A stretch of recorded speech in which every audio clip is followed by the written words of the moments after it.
N'hésitez pas à liker la vidéo si elle vous plaît et si vous êtes nouveau sur la chaîne, n'oubliez pas de vous abonner et d'activer la notification pour ne rater aucune de nos prochaines vidéos.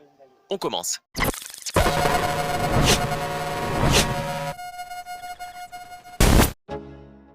Au-delà des recrues hivernales, Dani Alves, Ferran Torres, Adama Traoré en prêt et Aubameyang, qui arrivent en transfert gratuit d'Arsenal, Laporta, lors de la conférence de presse pour présenter les résultats du Forensic, ont également évalué la situation d'Ousmane Dembélé, qui n'a finalement pas voulu quitter le club. On lui a proposé le renouvellement, avec une très bonne offre. Plus tard, il s'est avéré que c'était une question économique, qu'il en voulait plus. On lui a dit qu'il voulait renouveler, mais le problème s'est enraciné. L'agent s'est positionné sans rien dire.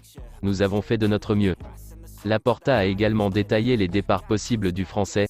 Nous lui avons présenté 2 propositions et elles étaient bonnes. Nous sommes très surpris qu'il n'ait pas accepté. La dernière venait d'un club anglais et il ne voulait pas, il a préféré rester ici 6 mois.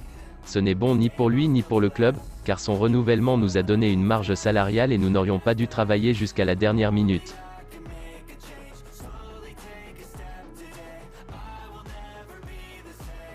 Pour finir, Laporta a assuré, « Le truc Dembélé est difficile à comprendre.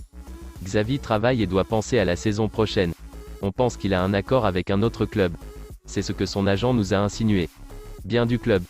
Ils envisagent même sa résiliation bien qu'il ne l'ait pas confirmé lors d'une conférence de presse. L'une des options qu'envisage le club, très en colère contre Dembélé, et même l'avenir d'Ousmane Dembélé s'est déroulé jusqu'au dernier coup de cloche de la dernière pour analyser l'avenir de l'attaquant du départ pour la Première Ligue, comme l'a souligné le président du Barça Joan Laporta lors du MD Gala, mais il a refusé d'évaluer l'intérêt de plusieurs clubs anglais, comme Chelsea ou Tottenham.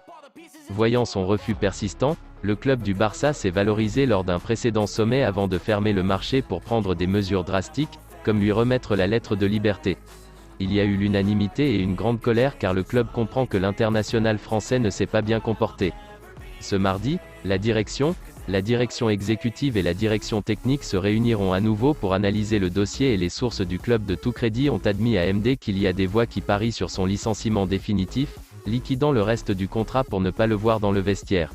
L'indignation avec Dembélé n'est pas de ce dernier jour.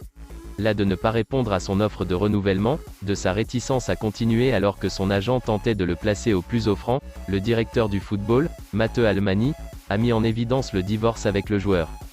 C'était le 20 janvier. À 11 jours de la clôture de la dernière échéance de son contrat, le club comprend que le joueur ne souhaite pas renouveler et qu'il n'est pas engagé dans le projet d'avenir du Barça. Lui et ses agents ont été informés qu'il devait quitter le club et qu'il devait demander un transfert avant le 31 janvier. Immédiatement, Xavi rejoint le dur message institutionnel. Au final, le club a décidé que s'il ne renouvelait pas, il fallait trouver une solution, a-t-il lâché en conférence de presse. Depuis, Dembélé a raté 2 matchs en raison de problèmes techniques, un en coupe, athlétique, et un autre en ligue, Alaves. Avant, début décembre, à l'approche du match contre le Betis, l'entraîneur était plus condescendant, excluant la Racine qu'il a fini dans les tribunes. Tant qu'il répond physiquement, il a garanti qu'il aurait sa part de notoriété. Je n'apprécie pas cette option, je ne l'envisage pas, a-t-il répondu fermement. Ils ont participé à 5 matchs de Liga, le 6e a été perdu à cause du coronavirus, et à la classique de la Supercoupe d'Espagne à Riyad. Des absences qui s'ajoutent à la longue histoire depuis son arrivée au Barça à l'été 2017. L'équipe a disputé un total de 253 matchs au cours des 5 dernières saisons. Dans 124 d'entre eux, dans près de la moitié, 49%, le Français n'a pas pu intervenir pour cause de blessure, de remplacement pour non-convocation ou de suspension. Ce n'est qu'en raison d'un accident physique qu'il y en a eu une centaine. Joué, le montant est de 129, ce qui donne une moyenne de 25 par saison. Pas beaucoup. Et c'est que le calvaire de la blessure de Dembélé n'a pas eu de fin. En novembre dernier, le Français a subi la blessure numéro 12 depuis son arrivée au Barça. Environ 690 jours de repos. Xavi aura également le dernier mot.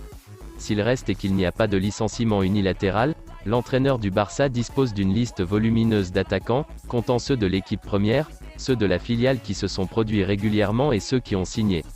Jusqu'à 9, Memphis, Ansu Fati, Abd, Ferran Torres, Braithwaite, Adama Traoré, Loïc de Jong, Jutla et, bien sûr, Dembélé. L'entraîneur doit connaître le rôle que jouera l'international français.